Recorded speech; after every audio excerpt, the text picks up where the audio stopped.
Hey, what's going on, guys? I hope you guys are doing well. I'm Dr. Boyce Watkins. Welcome to the Black Financial Channel, theblackfinancialchannel.com. This is where we do daily financial news and commentary from a Black perspective.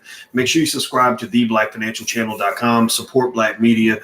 We are building every single day. I wanted to give you guys a quick update on some recent developments that are going to affect the stock market quite a bit. I don't know if I assume you guys know about the turmoil happening right now with Iran and Donald Trump and everything else. Well, there's been a development that's going to cause stock market volatility tomorrow, which basically through which we see through the Dow futures.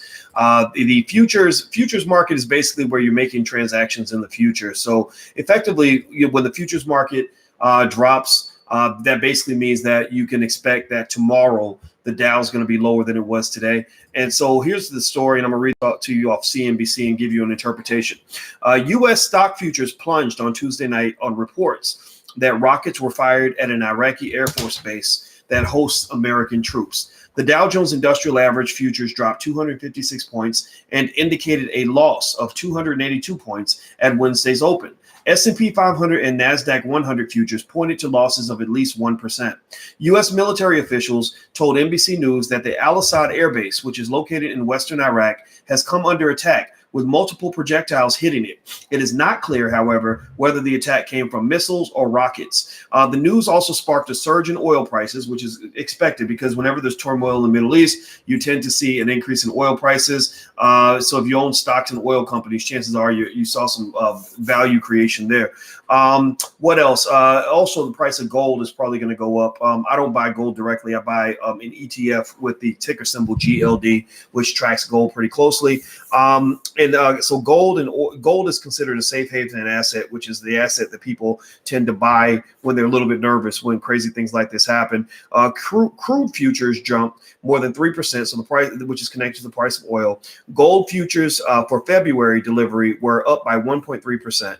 In Asia, the Nikkei futures pointed to a lower open in Japan, so the Japanese market is going to open up overnight. When we're asleep, they're going to be trading in the morning. And Australia also dropped by a little bit less than 1%. The Japanese yen, which also happens to be another safe haven asset, meaning an asset that people buy whenever there's volatility or whenever there's a lot of risk. The Japanese yen went up in value, meaning that there's more demand for the yen right now. What else? Investors around the globe have been monitoring the latest developments between Iran and the U.S. after last week's assassination of General Qasem Soleimani, and a top-ranking Iranian military official. Stock initially sold off on Friday following news of Soleimani's death, while oil surged. However, equities have managed to stabilize through the first two sessions of the week, while oil gave back some of its earlier gains. Okay, so basically, here's the deal. Here's what I'm seeing. There's a lot of uncertainty right now. Uncertainty is going to tend to drop the market just in general. The biggest uncertainty I see is we know that now they've launched missiles at our base over in Iraq. The question is, how is Trump going to respond? Is Trump going to go extra hard, or is Trump just going to respond, in a proportionate fashion? Is there a way out of this conflict? I don't think that there is. I think that Donald Trump is a fighter. I think he likes to fight. And so I don't think that's going to be good for the market, to be honest with you, long term. However, there's also other news that also, kind of conflates the situation. And so the drops for tomorrow are expected to be a little bit less than 1%. So if you have a diversified portfolio, you can expect a couple of losses. Let's see. Thanks, Dr. Boyce. Is it too late to seek shelter, or should I stay put? If you're talking about like bomb shelter, that's never too late. If you're talking about financial shelter, I don't think that's too late either. Because remember, there's a recession coming. Like there's always a recession coming. Like it's not. I don't have to be a fortune teller to tell you that a recession is coming. Is it time to eat, baby? Is it time for dinner? Okay, so basically, the recession is coming, and when it does come, you're going to see, some things change, right? What'll probably happen is you're going to see the bubbles burst on some of these overpriced tech stocks. I think Silicon Valley's doing it wrong in terms of how they're valuing companies. They're kind of throwing money at things, and I don't think it's going to work out. But also, and those companies tend to get hit the hardest when there's a recession. But at the same time, in terms of what you should change about your pre-existing approach to sorry, she likes to send me little notes to distract me. Is it time to eat? It's 6:19. Okay, so 7. Okay, got you. I got you, baby. All right. Sorry, you got to listen. I got that beautiful black woman in my ear. She always distracts me. So I don't think it's a reason to run away from the stock market.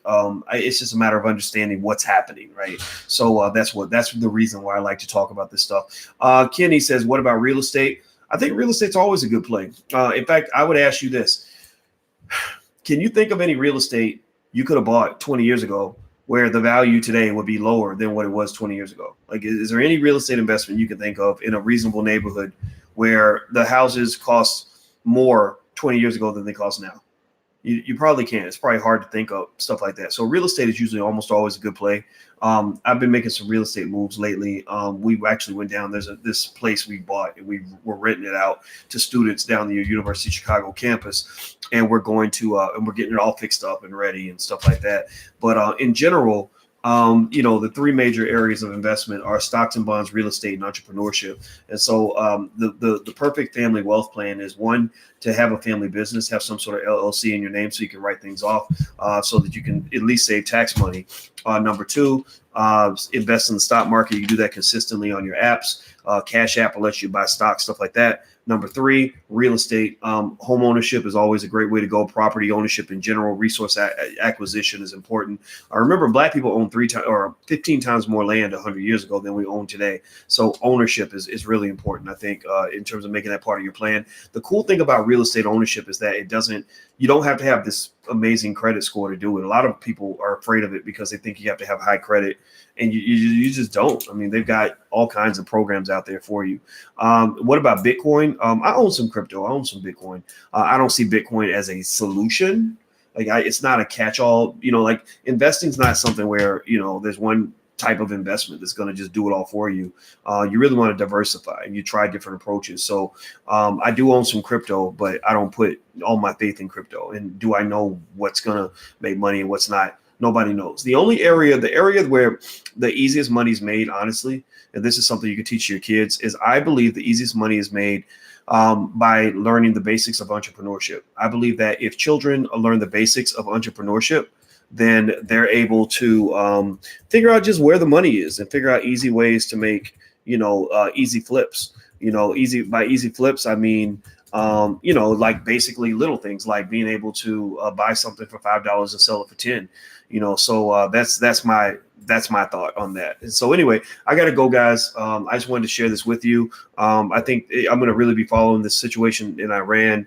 Not just because it worries me, because you're talking about the possibility of starting World War III, but also because, from a financial standpoint, Trump is not. He's good for the economy. First of all, I mean, he's been really good for the economy, actually. He has a lot of bragging rights. He even reduced the trade deficit with China, which was one of his campaign promises. So all that fighting and chaos that we complain about actually does have some sort of benefit. But the downside is that he's kind of volatile. You don't know what he's going to do. He's a little bit unpredictable. And actually later on tonight on drboystv.com, I'm actually going to have Asha Castleberry on, who's a national security expert. And she's going to give you a blow-by-blow breakdown of what's happening in Iran, what the situation is over there, and what you should just kind of know about what's happening over there. So check us out, drboystv.com. I think we're going to go on about 9:30 Central, which will be 10:30 Eastern. So check in about 10:40. That'll give us a couple of minutes to catch up, and then we'll get started. So drboystv.com. Make sure you subscribe, share, and all that other good stuff. Hit the thumbs up button if you haven't done that yet.